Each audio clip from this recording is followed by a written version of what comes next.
Hello friends, আসসালামু আলাইকুম। আজ আমি বানাবো গোবিন্দভোগ চালের পায়েস।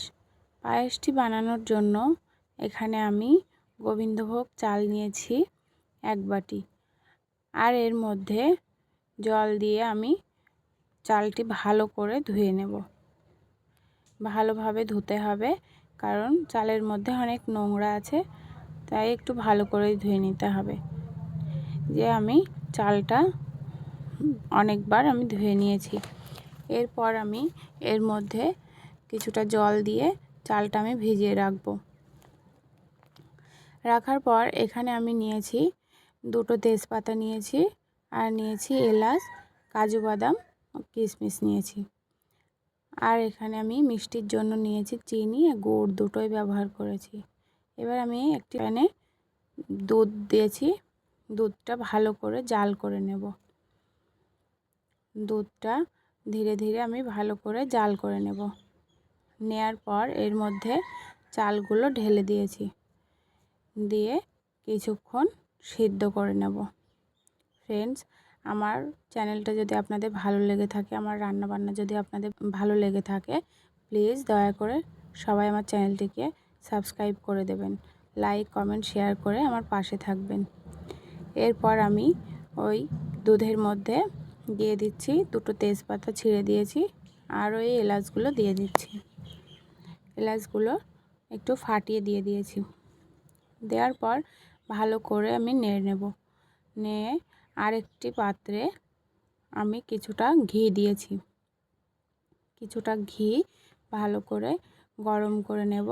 নেয়ার পর আমি এর মধ্যে দিয়ে দিয়েছি কাজু ও কিশমিশ, দিয়ে ভালো করে নেড়ে চেড়ে ভেজে নেব।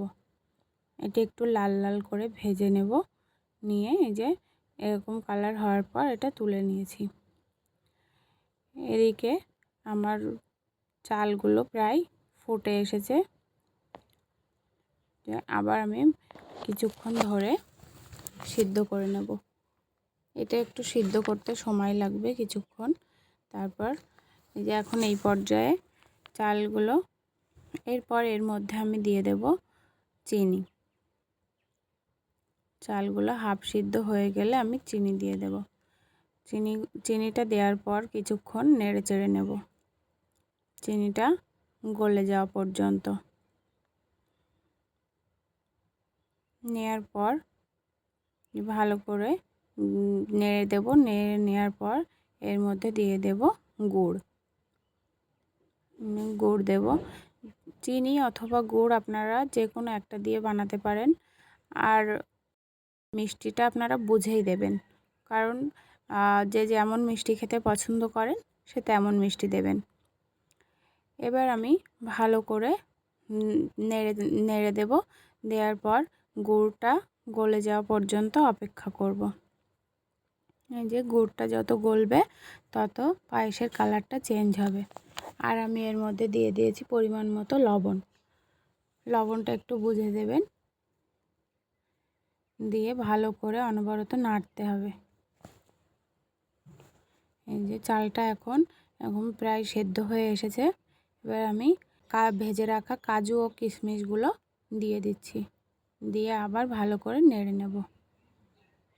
যে এখন প্রায় হয়ে এসেছে। আর এইভাবে আমি নেড়ে নিচ্ছি। নেড়ে চেড়ে নেওয়ার পর এই যে এই পর্যায়ে এসে এখন রেডি হয়ে গিয়েছে আমার পায়েস। বন্ধুরা, যে যেখান থেকে আমার ভিডিওটি দেখছেন, সম্পূর্ণ ভিডিওটা দেখে যাবেন। ধন্যবাদ।